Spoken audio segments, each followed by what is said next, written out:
Deep down in my heart, I'm ethnocentric, which means I think my race is the superior one. Oh. Wait, no, let me finish. So, white is better than all. No, let me finish. Go ahead. I think everybody thinks that. They're just not honest about it. Hey, I'm not racist, though. I like all types of kinds. Did I say I don't like people? People only think Wait, that. so you said you are what? You are You racist? saying you're like... You're I think racist? everybody's a racist at that level. No, but you said you are racist. I did. Yeah, I'm trying to be honest. Yes, I'm racist. No, I'm not saying it again. I've said it enough. So you're I racist. think I slightly told you something. Put your phone up. I actually respected you for a while, but like, I'm putting now my phone out. I don't even got no more respect for you. Put it up. Yeah, for real. I don't think I got respect for him no more, bro. You know, you should have more respect for them. All right. So as you see, matter of fact, let me go ahead and play this real quick. Well, I'll go ahead and speak. All right. Shalom, this is Gamal Yala of Great Millstone, Atlanta. I want to give all praises to YAHAWAH, BAHASHAM, YAHAWASHI, BAHASHAM, Kakwadash. Double honors to the elders and apostles of Great Millstone. Shalom to all the Akim that pushing out this truth and sincerity. All right, now, what you saw was a video. I got this off of Two Through and Information. That's the elder Yashawamba. It's good page, with short clips and different things, that pertain to the truth. But as you see, you had a teacher here saying he's ethnocentric, which basically means that he believes his race is superior. All right, and he also said, so the kids are giving their opinion and they're saying, oh, he's racist, and then the man says, well, everyone's racist, which, he's right. So I want to do this lesson entitled, Everyone is Inherently Racist. All right, now, this guy, he feels that way. All right, he's entitled, he's being honest. All right, he's entitled to that opinion. He's wrong. The so-called white race is not superior. All right. In fact, it's the Israelites, all right, which you Israelites are you so-called Negroes, Latinos, and Native Americans. All right, you're the chosen people, all right, of Yahawah BAHASHAM YAHAWASHI, all right, which Yahawah is the Father, is the name of the Heavenly Father. YAHAWASHI is the name of His only begotten Son. Now, you were chosen, all right, by the Lord. Okay, as a matter of fact, let's get that. Let's get that real quick. Hold on.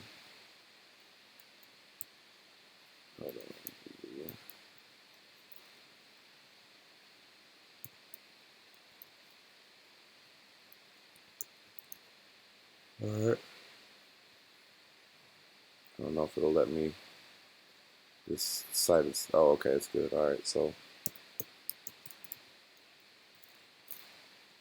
Thus saith the Bible, all right, that you are superior.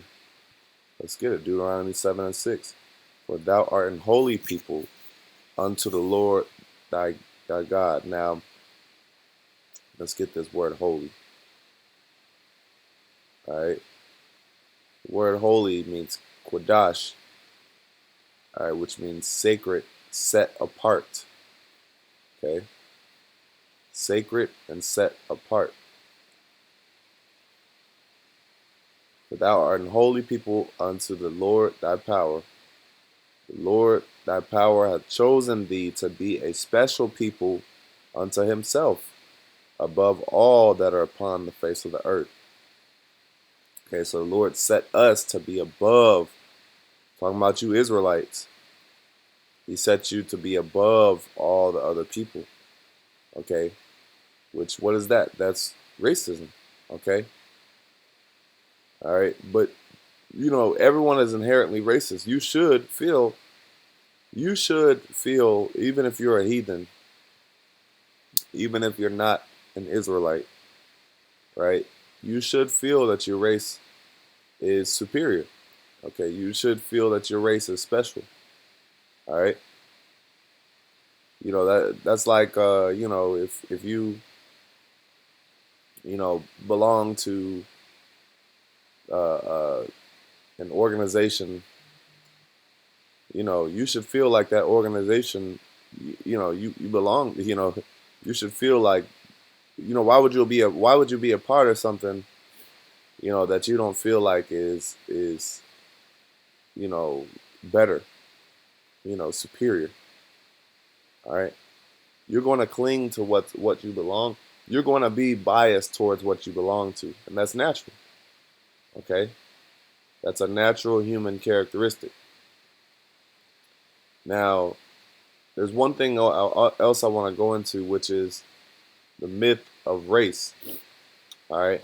Now, Esau, the so-called white man, has basically um, mixed. He's confused. He's brought confusion upon the earth as far as race, because now it's become a thing of black and white, and and these are colors.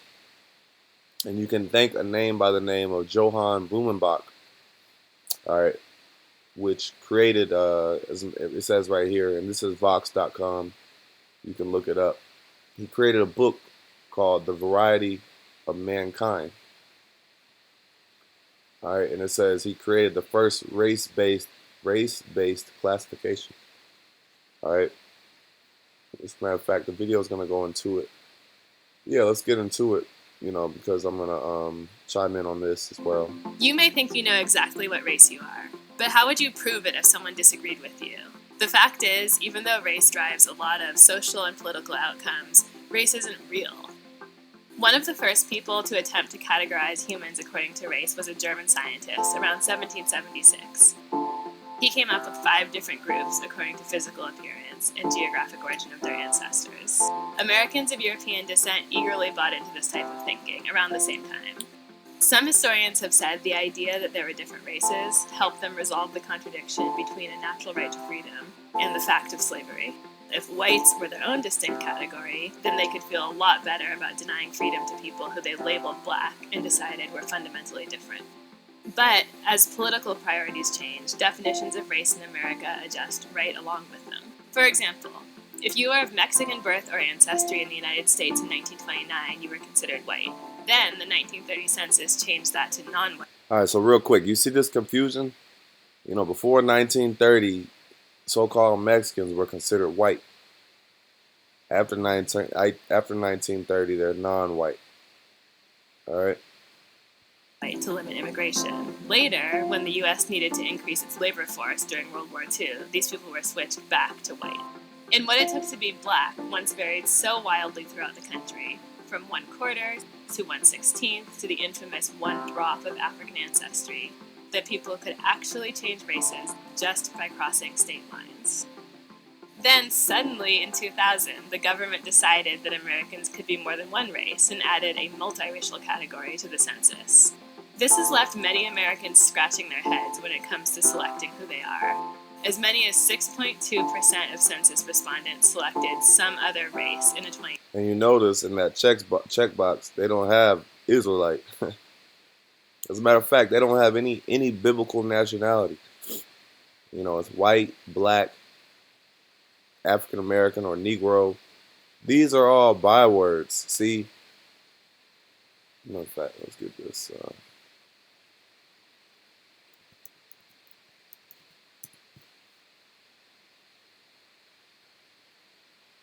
Deuteronomy,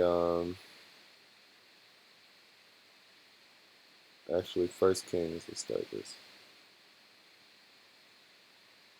1 Kings 9:7. Then I will cut off Israel out of the land which I have given them, and this house which I have hallowed for my name. Which how did the Lord cut us out of the land? All right, the Romans, okay. All right, we scattered after 70 AD. All right, we were scattered among the different the different countries. Now it says, and I will cast, and which I have hallowed for my name, will I cast out from my sight. and Israel shall be a proverb and a byword. Let's get that word byword,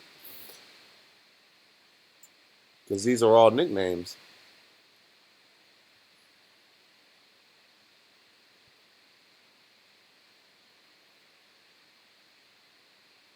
All right, a taunt. All right, basically a sharp word, cutting word, taunt.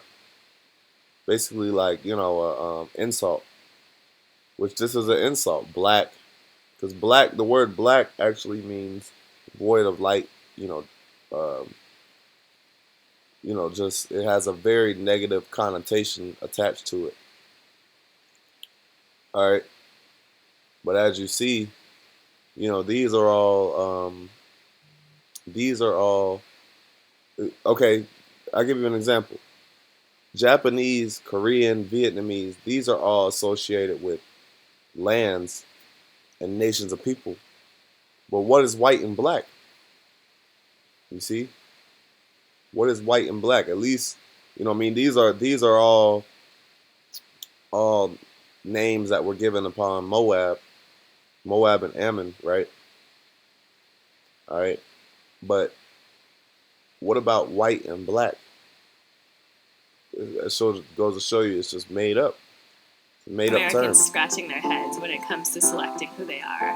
As many as 6.2% of census respondents selected some other race in a 2010 survey. The idea that someone might look one way and identify another way, or that they might be really hard to place in a racial category, is not new.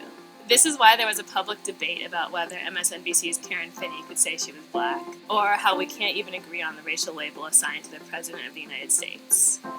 Of course, many people feel their racial identity is very clear and very permanent. But the fact that some people have changed theirs and that no one can really argue with them shows how shaky the very idea of race is. This is all because there isn't a race chromosome in our DNA that people can point to. It simply doesn't exist.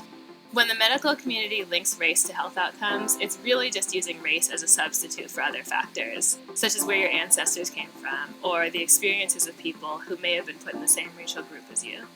Dorothy Roberts explains that sickle cell anemia is a prime example of this. The disease is linked to areas with high rates of malaria, which include some parts of Europe and Asia in addition to Africa. It's not actually about race at all.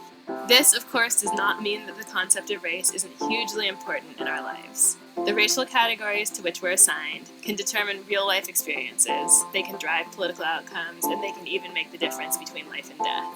But understanding that racial categories are made up can give us an important perspective on where racism came from in the first place.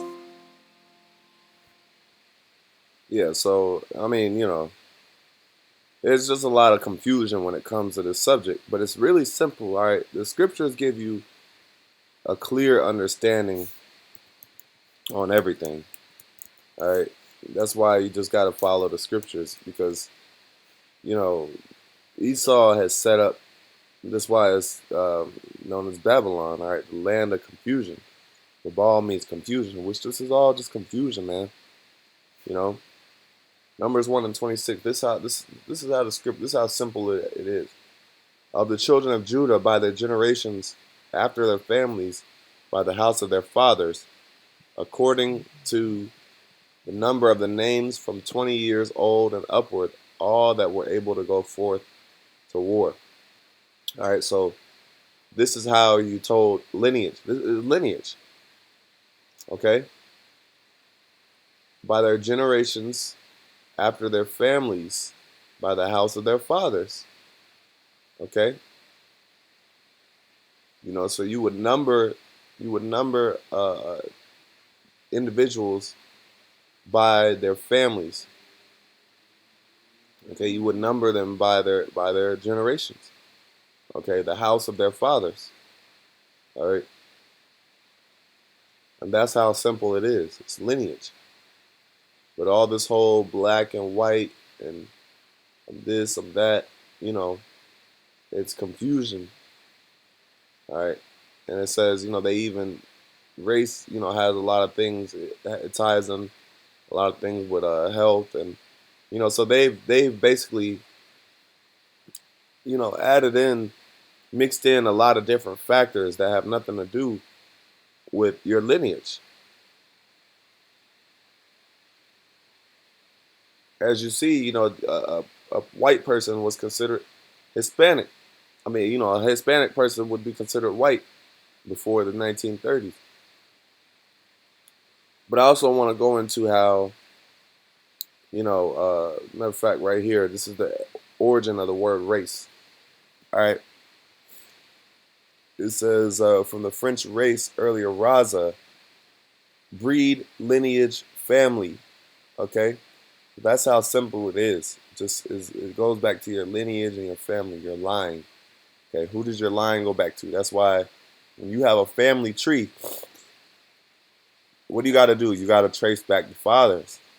All right. The last names. I have a family tree and you have a certain last name. You have last names that may be linked to your last name. Like, you might be the Johnsons. All right. But it might be the Johnson so and so. And then some kind of way there's another last name that's kind of linked in with your lineage. All right. But that's lineage. Okay. That's true race. All right. And that's what we're dealing with in this truth as Israelites. That's why Esau can't. That's why Esau is calling us anti-S and other terms, all because we're coming back into our true nationality.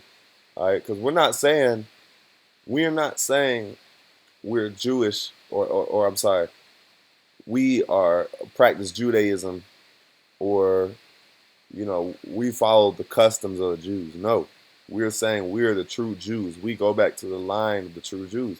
So how is that anti-S? Because they don't even claim, they do claim to be the real so-called Jews of the Bible, but they're not. Scriptures say that, and are not, and do lie.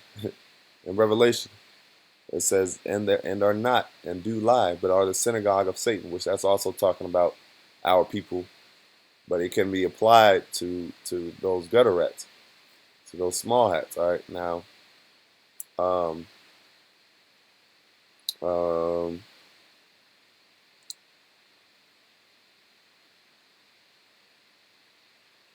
let's see, race. All right, so this is the real meaning of the word race. Okay.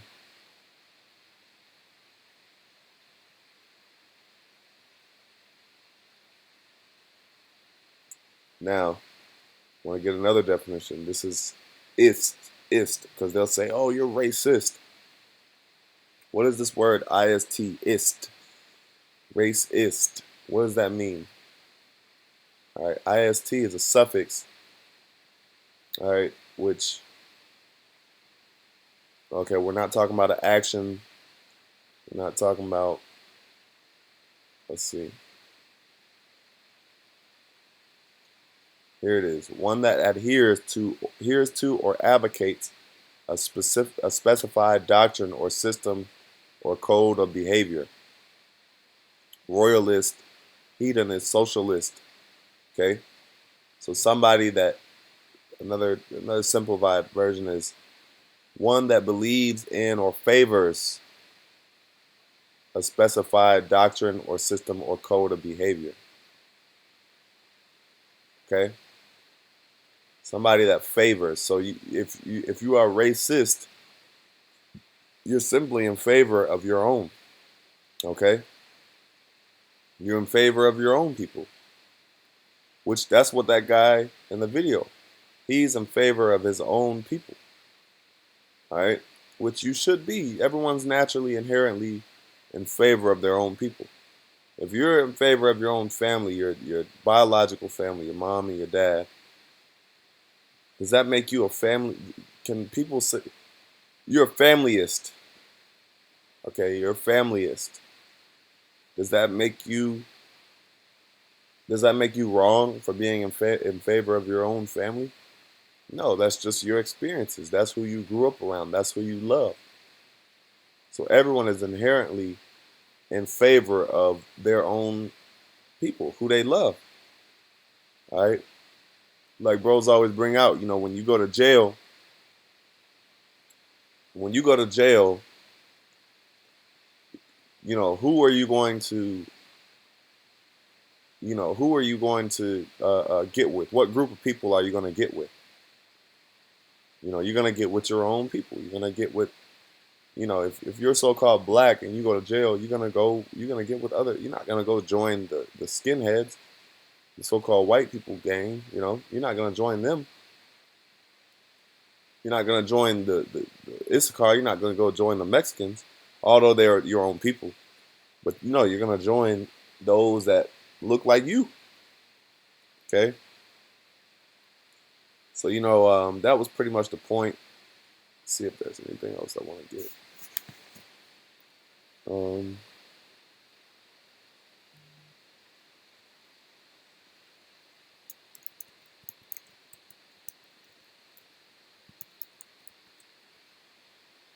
Let's get this. 2 Corinthians 11:22. Are they Hebrews? So am I.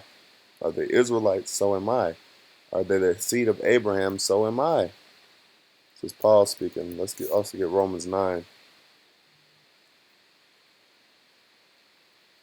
All right, Romans 9:3.